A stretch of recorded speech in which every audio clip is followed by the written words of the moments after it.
opening of the physical exhibition Networks of Belonging, curated by Laurel. You're fine, I don't have any more. Really, it's a pretty amazing experience to be in this space doing this, and I'm really looking forward to so many of you getting to come down, experience the exhibition. And before I get to introducing Laurel, just wanted to take the moment to say a few words and a few thank yous. First of all, I would like to thank PNCA and all of my colleagues here for my many years of working here at the Pacific Northwest College of Art in the exhibitions department. Just this September, I moved over to take on the executive director role at Converge 45. This is the sort of final project that I had helped bring to the college, and so it's really nice to be able to see it through in this partnership with Converge 45 and continuing that relationship that's been so strong for so many years since the founding of Converge. There are too many people to thank in that realm, and so I will skip all of those. But I just do want to thank all of my colleagues here, as well as all the people I've worked with over the years of being here at the NCA within the exhibition department. I also really want to thank some of the current staff who really made this exhibition happen. Tierra, Weston, and Brady within the technology department have been so fantastic in helping us get everything ready, both for this exhibition, but also for Robbie George's satellite project, Paragon Gallery, and as well Chris Kim, who works within the technology department, but also within the communications department, who's been so fantastic and getting all of the online galleries up and running during this pandemic, but also this one, as well as Kaya Kohima's adjacent project, See Also, which launched yesterday and has an event tomorrow at 6 p.m. You know, this project was not born of the pandemic, but it came about during the pandemic. After things started shifting around many programs here at the college, was left with a sort of hole within my being, within many of our beings, I think, especially people who work within the arts and cultural realm or with any realm where bringing people together to experience art and culture and then to digest it together. I feel like we've all been having that hole. But I quickly recall that Laurel had approached me with the idea for this exhibition about a year prior, at least. And the exhibition really resonated, and I knew from meeting Laurel that she would be up for the challenge of dealing with this moment, with trying to bring together an exhibition within this moment and having to deal with so many of the unknowns that came with that.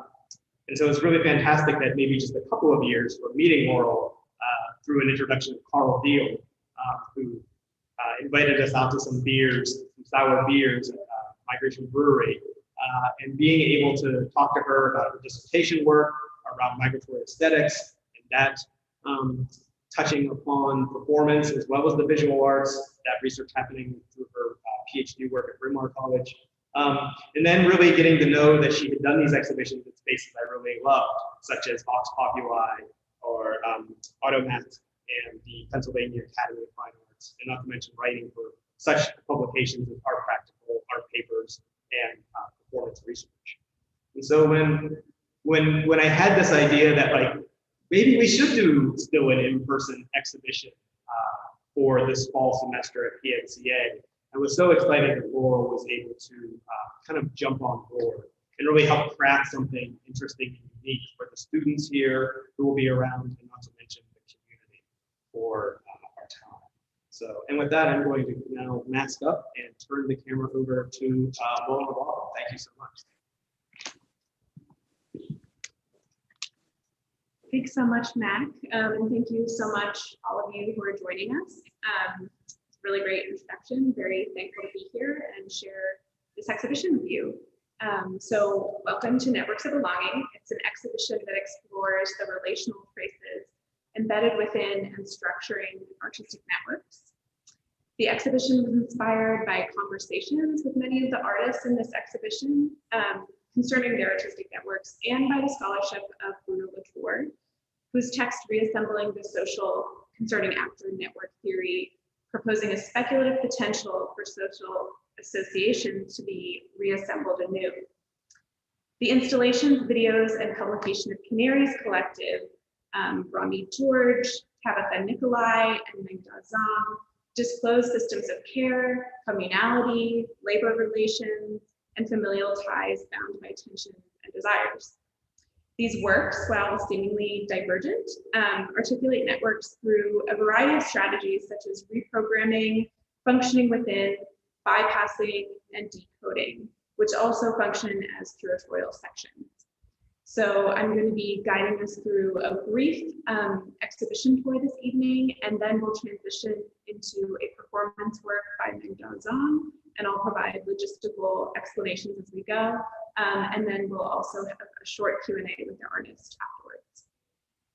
So pivoting this way, this is Tabitha Nicolai's work, Shrine Maidens of the Unzili Court, and it is an interactive virtual environment.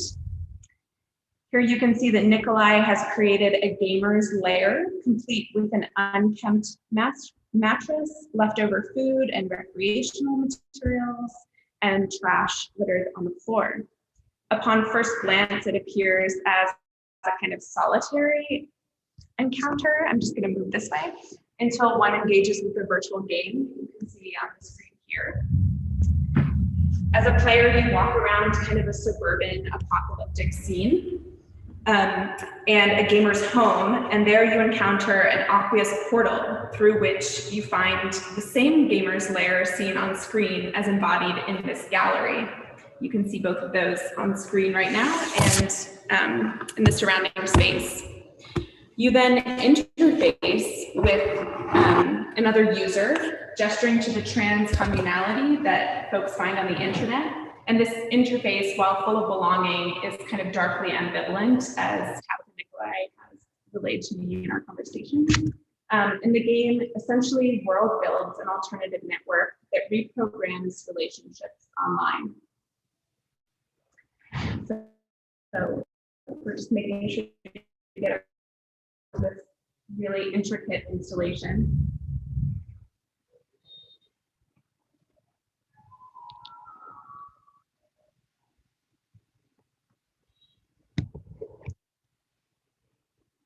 And then we'll pivot to our next work, which is around the corner.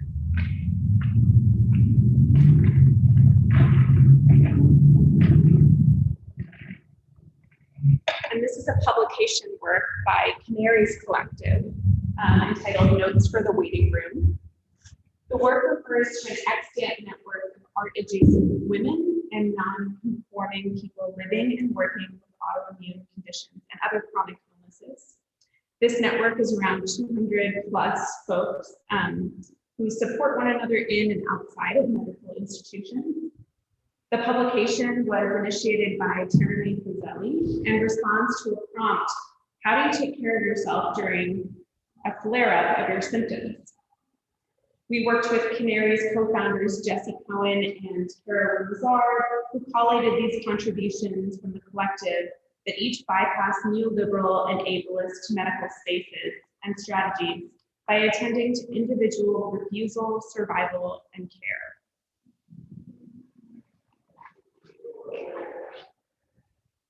And we'd welcome you within the space to take a seat at these chairs, which have been kind of collated from various spaces within PNCA as kind of a gesture to this space that we're inhabiting at this moment.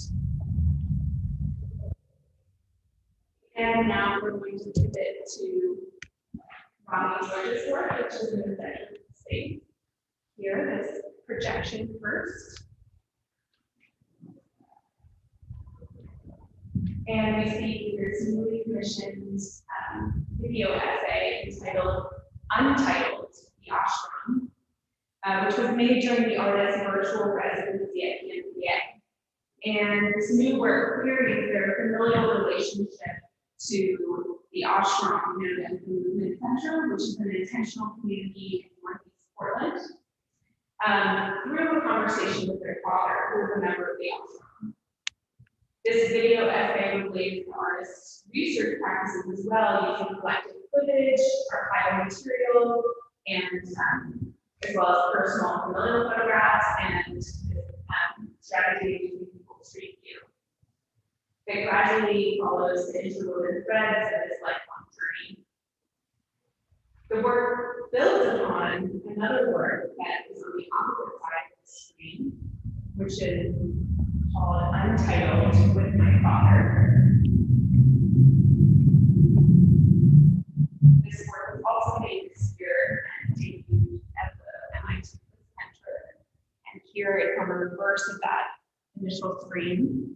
It details the artist's familial engagement with another intentional community or cult, the Samaritan Foundation, also through the perspective of a conversation with their father.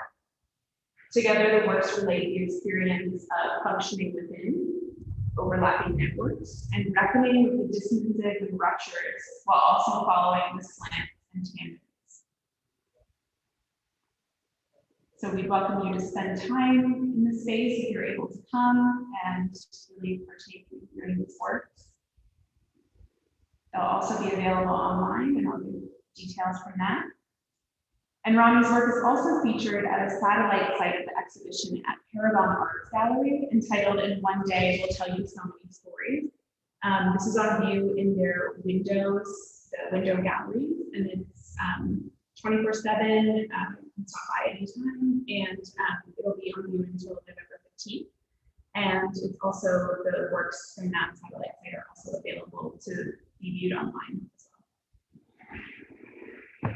And so finally, we'll look at this last installation on the back wall. And this is Dust-free Chatroom by Mengda Zhang, who I will introduce shortly to speak his new performance work that we'll all see tonight. But this installation describes Mengda's time working at Foxconn in Chengdu. And that factory is known for its production of MacBook screens. And through these various elements that you can see here, this is performance footage. You can see these gloves that are, they have text written on them from their colleagues. We'll show you a close-up here. And then moving along the wall, we can see another element of a chewed-up contract that's in this image right here.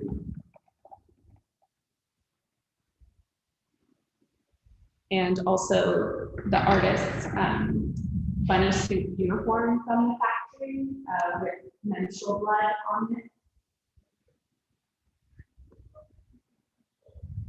And a scanner that attempts to scan human hair.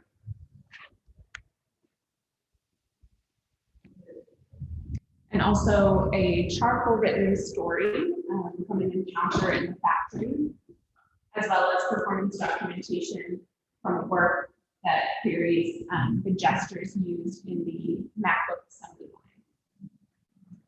And so together, these elements relate the clear ways and analytic ways that Mengda proposed a kind of network with the factory to configure electronic. And so this brings us to the end of our board for tonight. This will be available online along with all the other programs. But we'll just pivot to kind of talking about the exhibition a little bit in terms of logistics, and then also get to the wonderful performance.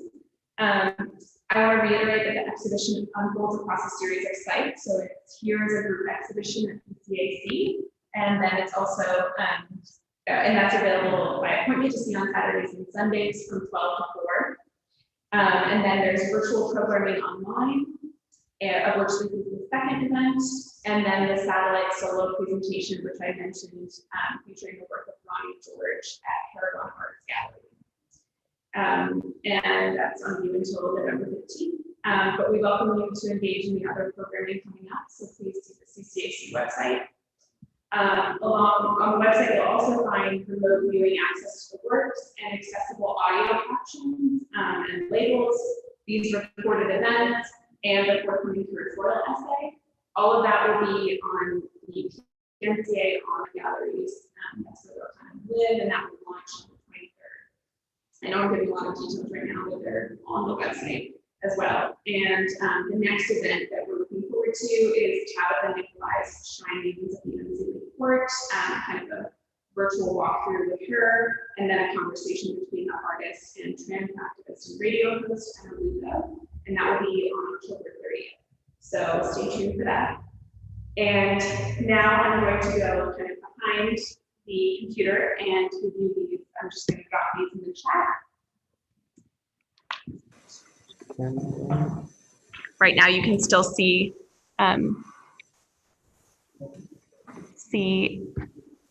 everything in see part of this installation in the background. So I'm just dropping these details in the chat for you here. I just want to say a few words of thanks as well. Actually, many words of thanks. Thank you all for being here on this tour and this program, but I'd also like to thank all of the artists as they persevered through the many delays and challenges of this exhibition during the global pandemic, and also through the wildfires that really affected Oregon and the West Coast. So I'm really grateful for their innovation and continued collaboration. So Matt and I are just overjoyed that they can join us today. I would also like to thank Matt McFarland for his incredible guidance and collaboration throughout the project, and Cooper's 45 as well for their support. And I would be remiss not to thank Elizabeth Liu at her Art Gallery as well for the satellite exhibition. I also want to thank Julie Brassos for her incredible design elements in the exhibition, and all of those that contributed to the efforts to get this word out.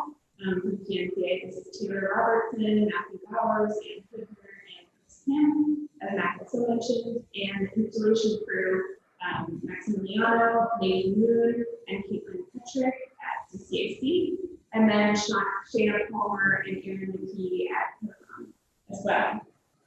I'd also like to thank collaborators on programming, Sharita Town, and Jesse Spiesberg, and of course Weston, Effie, and all of the technical support folks who have been session event platforms.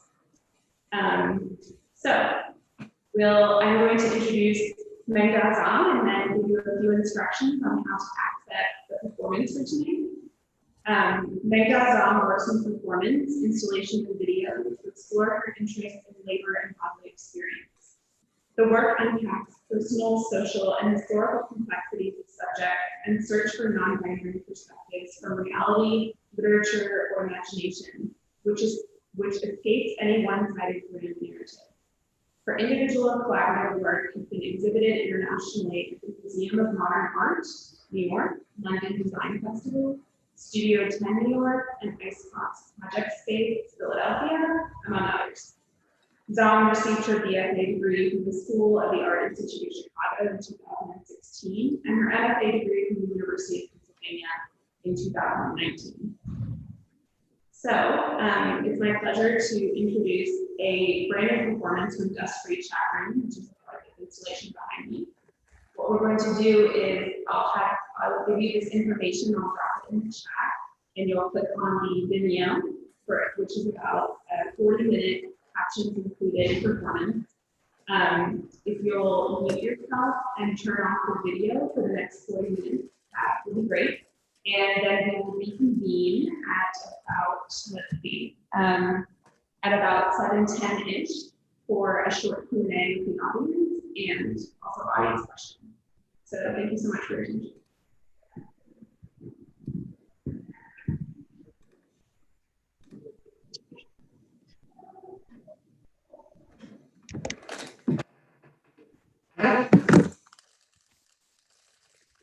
So this link will direct you away from this Zoom, but just leave it open and you can return shortly. So we'll see you then. Thank you.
After we watch this, we're supposed to go back to the Zoom call at 7 p.m. Yeah.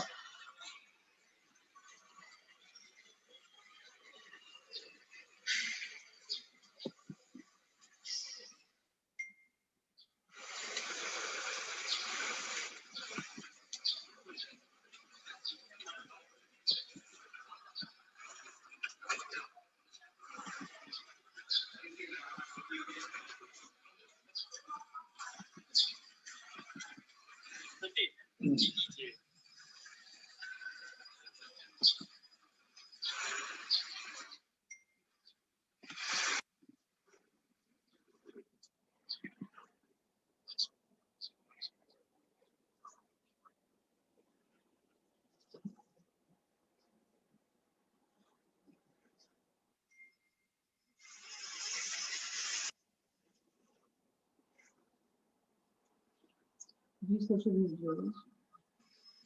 Not yet.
Hi, everyone. I think now we're making our way back to Zoom. So I'll ask Mengda to join me when she's ready.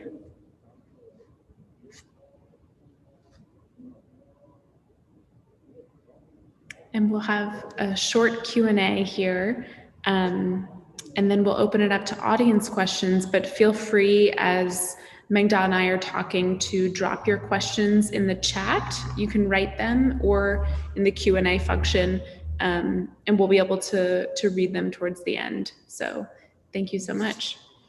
And thank you so much, Mengda, for this new performance. It's very exciting. I'll start off with a first question, just kind of recapping a little bit. So where did this new performance take place? And I'm curious about how did it relate to your time in the Foxconn factory?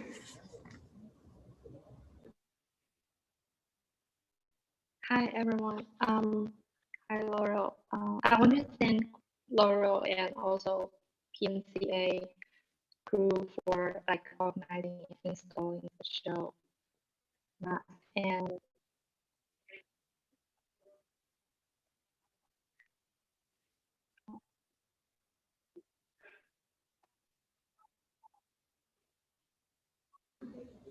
Great, thanks, Mengda.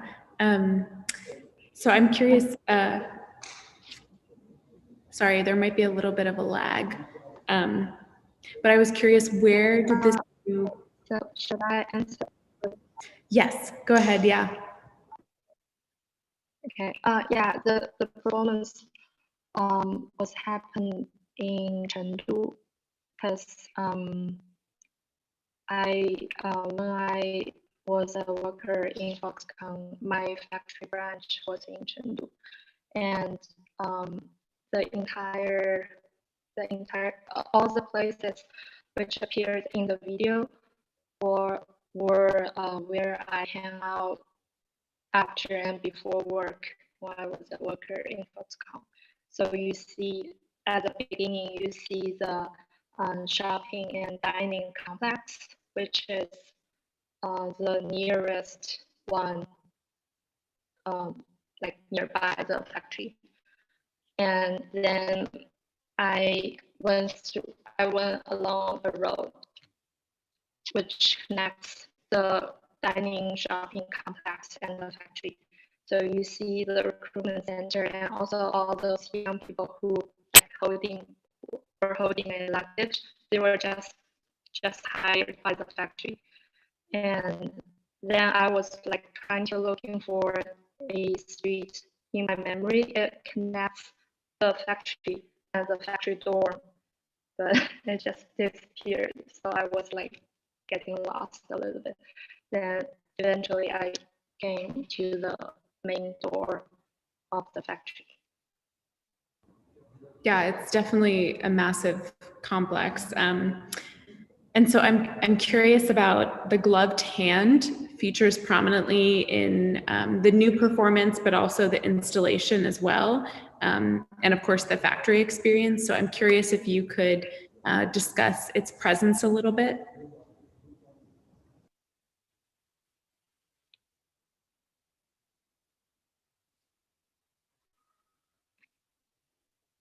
Sorry, could you repeat the question? There was like a delay.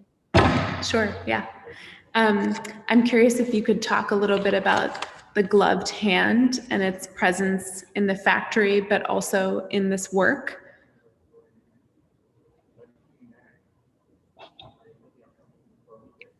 Yeah, so the gloves is really special for my experience when I was working in the factory because I was assigned to the dust-free workshop. That's how the title came from. Dust-free workshop means we have to wear suits, wear masks and gloves and like special shoes to cover our entire body to like try to minimize the dust in the workshop because we were producing the MacBook screen, and because before, like, yeah, it's just like really careful process, and we touch everything. We do a lot of gestures and touch a lot of computers, but we have to touch it through the gloves. It's just a really like strong and really special experience for me. So I feel like when I try to do work about that experience, gloves always like came to my mind. And also like I feel like gloves is also a really good symbol for that experience in the factory, because we were like really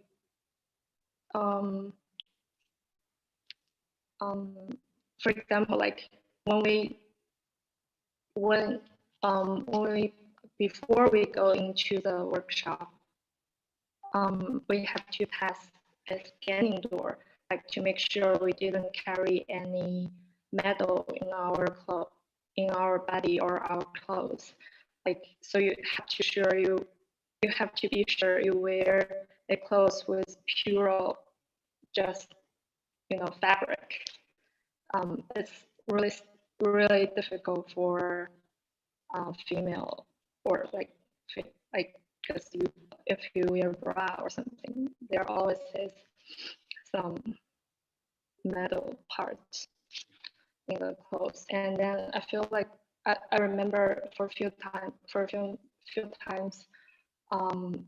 when I trying to pass through the security door, which scanning my clothes, it just keeps beeping, and the security like helps me with like searching for any metal like in my clothes, but like we just couldn't find any. And then but the security also doesn't have any right to let me just pass the door. Like we have to like keep searching and searching. And yeah, eventually I just get stuck there. And then he asked me like go really, really slow. And yeah, it was just really strange experience, because we all kind of like controlled by the machine, and like yeah. That's really interesting. There's this kind of very sterile quality to it, to the gloves and these other elements, but then there's also you write on the gloves in Mandarin, very kind of intimate experiences in the factory with your coworkers. And I'm curious if you could talk a little bit about that, about the phrases in Mandarin that appear on the gloves. Yeah, so I was about all the text and words on the gloves. I was trying to give a diversity for what I heard from my coworkers. So you can see like in the beginning of the performance, like who is your favorite Korean actor that's from a female coworker. And also a lot of my coworkers were like saying they were here to experience the factory. Like they are not like dedicated to the work. They are also like kind of like, because they are so young, most of them are like 19, 20, and they also got kind of intrigued by the Foxconn news, like all those news is huge, or a lot of suicide news. They also like got intrigued by it to the factory. And also all the context, I want to like give some background of those words. I got assigned to night shift, so which means we work from 7 p.m. to 7 a.m. We had lunch and then and like it's like, yeah, we were all kind of sleepy and tired all the time, but not that sleepy because we also got some sleep at day, but our body still feels really strange and time moves really slow in the workshop. Like you feel like you did a lot of things. You talk to someone and then you look at the clock again. It's only 1 minute passed, and yeah, so we have to like talk more to kill the time. That's why like people really sometimes I feel like we just like moving our mouth, so you can hear a lot of words. And yeah, and also I feel like people talk about love and relationship a lot. I had like I had a feeling like in the factory people or my coworkers, maybe only my coworkers really eager for love, and even like more eager than my friends outside the factory. I mean, like, because I feel like in the factory, you really couldn't feel any personal value because you really can be replaced at any time, and because you're just doing the repetitive gestures, like basically you're like a small part of a big machine. And the factory really are like changing a lot of workers every day. And I feel like if you got loved by someone, that maybe can prove the value. Like I'm trying to like thinking through that perspective. And also when I was in the factory, I heard another side of the suicide story. Like I think from what I heard, a lot of people got suicide because of their lover broke up with them. But that's also like really understandable to me, because if that's the only way to prove personal value and the person broke up with you, it's like your whole world collapse. Yeah, thanks for sharing that. It's we've had a lot of talks where you describe kind of these relationships that you encountered, both really beautiful kind of queer moments across the assembly line, but then these more difficult moments that you're describing. And I think they're all bound up in this experience that you had. So thank you for being generous and sharing with us. I'm curious, because I want to leave time for audience questions. I wanted to ask you about your experience of making this work, because recently you described how it was a little bit precarious and even dangerous. So I'm wondering if you could talk about, making the performance in this space.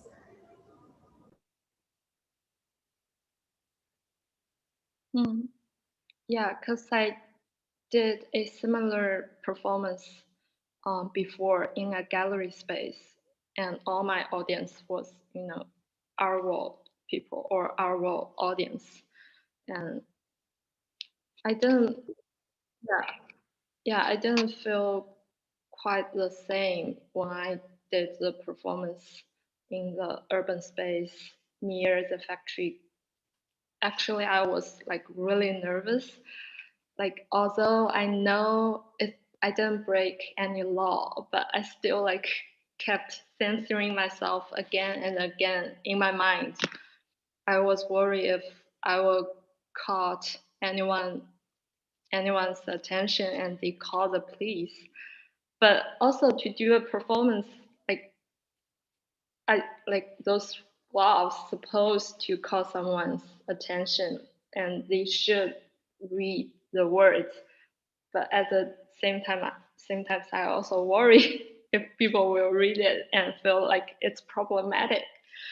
So yeah, I feel like it's just a lot of struggle, inside struggle, and yeah, because it's it's about Foxconn, but it's also Foxconn is a big taxpayer locally, so the government will protect it. And yeah, I just feel like I thought about those a lot when I did the performance in Chengdu.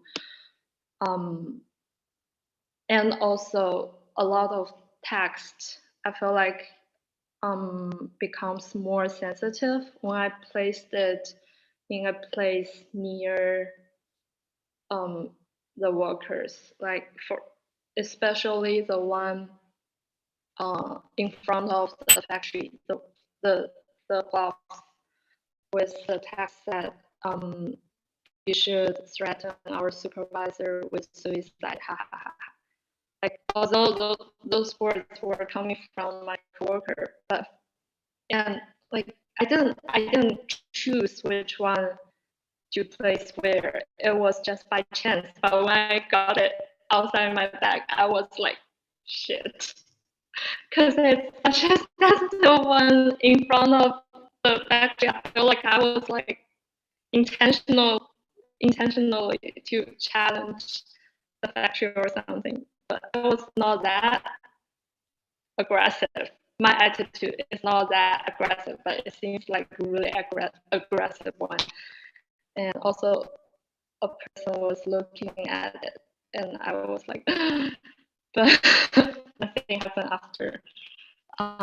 Yeah, and also I question myself when I look at the gloves, because I feel like I ask myself a lot if it's ethical to, especially the ones with the suicide words, if it's ethical to place it in front of Foxconn workers. Yeah, but when I watch the video again, like away from the factory, I felt it's acceptable again.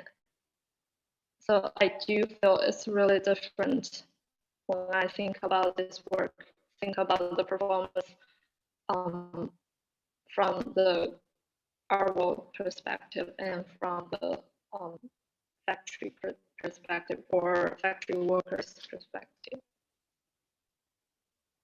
Yeah, thank you. That's great context. And also, yeah, we've talked a lot about kind of this ethical question for this new work, but also for the work in general. So I'm glad that you can share that with us tonight, because I think it's definitely an ongoing thought. I want to just turn it over to audience questions. Sorry, there's a little bit of background noise here, but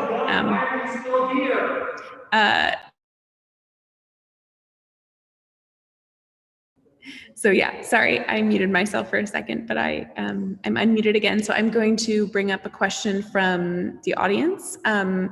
And I can't see names, so that's the only reason why I'm not mentioning. So I'm just going to ask the question. Someone asked, I'm curious to know how you think about documentation of performances versus video works that feature performance. That's a good question.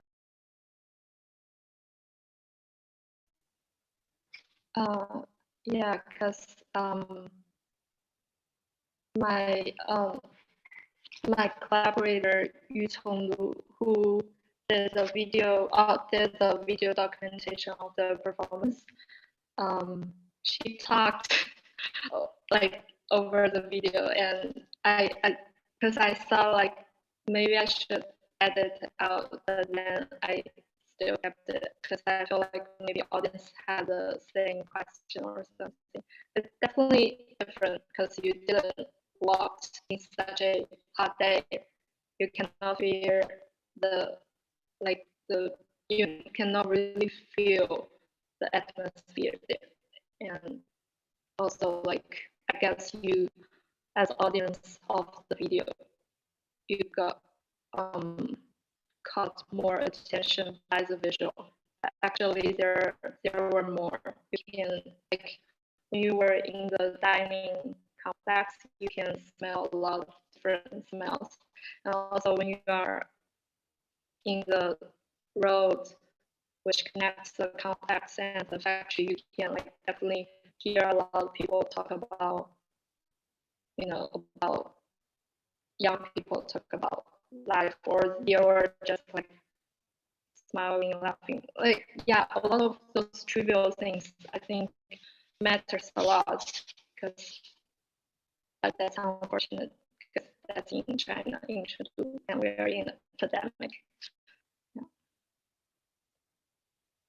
Yeah, this translation of performance now versus kind of this virtual realm, it's definitely a more dynamic exchange right now to kind of sort through than say before March. But yeah, thanks for sharing about these other kind of experiential or sensory elements, because we wouldn't otherwise know. So that's great. We have another question from the audience. This person says, "Thank you so much for your work, Mengda. I'm wondering if you keep in touch with any of your coworkers from Foxconn, and whether you've shown them your work about your time there and perhaps what they think."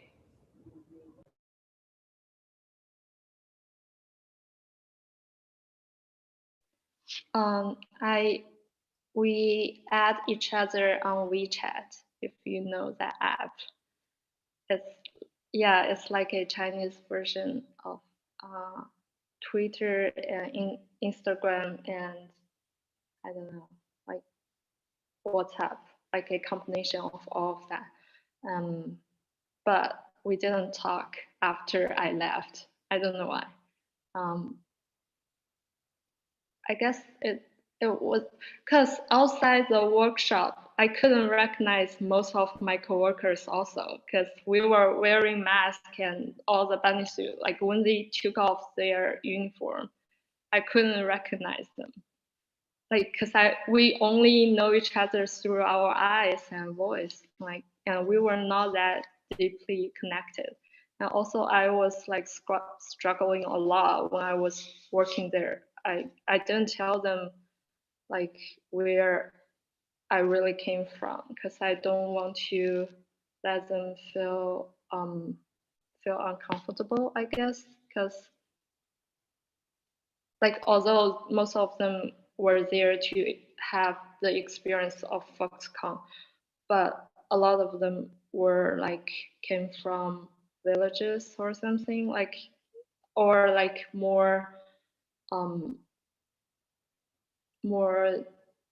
underdeveloped areas. And yeah, I just don't want to let them feel I'm more privileged or something, because I'm here and also I can leave. I just don't want to give them that impression. So I didn't say where I really came from. But we were still talking as friends. I feel like that doesn't really matter to me. Yeah. Oops, sorry. We have more questions. Somebody asked, do you feel nostalgic for that time, even though it was uncomfortable? Yeah, I do. It was really strange. Like, yeah, when I was there, I feel like I'm suffering because I need to sit there to like repeat three-second gesture again and again for like 10 hours per night. And because I had lunch at midnight, so I cannot digest it. I was like, my body was in a strange situation. But maybe I am romanticizing that experience, but I do feel that's a really romantic experience in some level, because we were all like really sleepy and tired and covered by strange clothes, and we were in such a strange space, and we look at each other through eyes, and at night so people are like really flirting a lot with their eyes. Yeah, it's just it's really I don't know how to describe it. You have to experience, maybe. We have a few more questions. Great work, Mengda. I was wondering if the messages on the gloves were based on your own experience, or do they resonate with all factory workers? And they're also curious about the placement of the gloves when you were walking around the factory. Were these premeditated places, or did they have specific meaning?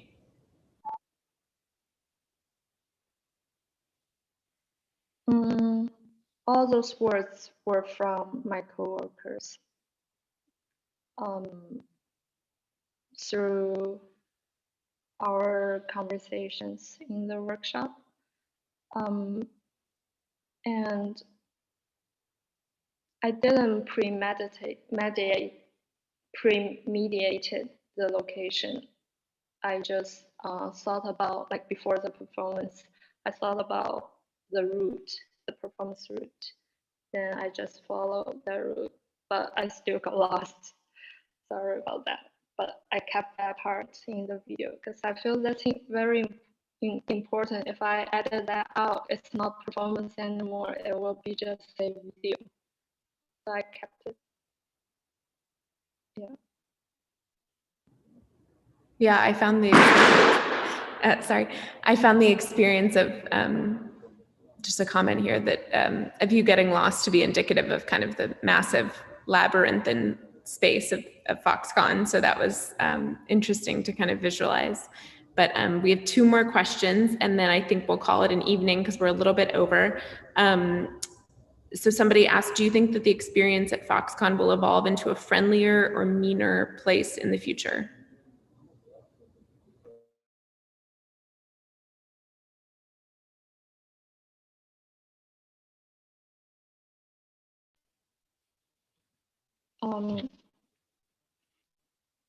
From my point of view, I feel like all those kind of factory are not designed for human, and all those works are not designed for human.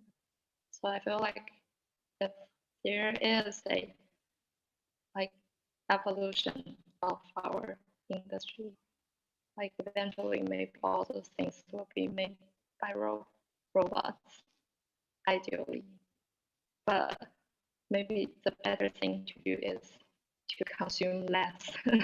We shouldn't buy that much products. Yeah, that's my point of view.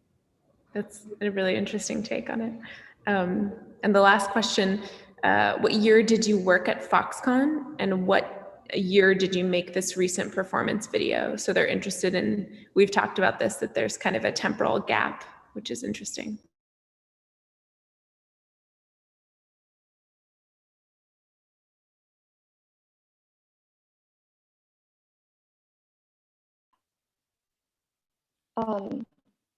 Yeah, sorry, were you, because I couldn't hear you very clearly. Were you asking what year? Like, follow the question. Yeah, so I was there in 2018, which was my gap year from graduate school. And yeah, I went to Foxconn because I wanted to experience a extreme different job from being an artist. Because yeah, you know, our program, graduate school, like made me question my field a lot. And yeah, that's how I made the choice. And what year did you? The recent performance video was made in this summer. So I went back again, and only 2 years later, the small street just disappeared. I was really surprised by that. Yeah. Yeah, there were a lot of kind of interesting retrospective thoughts that we talked about, and interesting changes to the factory itself, and then, you know, the pandemic conditions.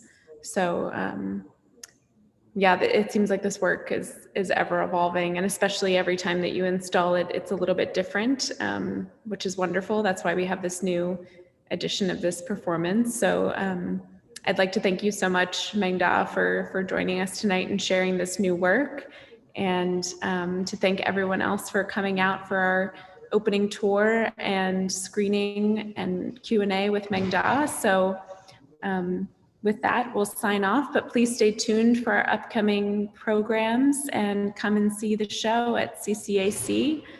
You can make your appointment online. So thank you so much, everyone.